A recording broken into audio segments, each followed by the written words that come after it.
as the leader, like there's almost a responsibility on your shoulders. Like if you want this culture to be a certain way, that you need to be the kind of person driving it. And I think, I always think about this because I've tried to create a culture of being open and honest here. And I know that sometimes when I first started in my own journey and realizing that openness and honesty and being vulnerable was something that was really important to me, because I'd started to experience in life that with my friendships and my family, for example, when we had moments of vulnerability and openness, and there would be that sharing. So that's, perhaps me being vulnerable first, the other person recognizing that I'm being vulnerable, and then it becoming a safe, open space where you could be, going back and forth with vulnerability.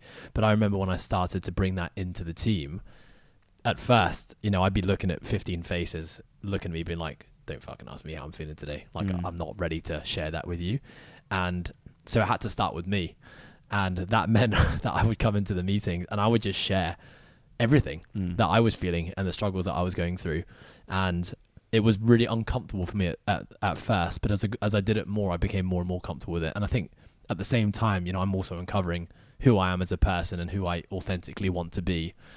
And the closer I got to being my authentic self, the easier vulnerability became, which is why I can comfortably sit here on this podcast and feel like I can talk about anything and have no fear of shame or judgment or guilt or whatever.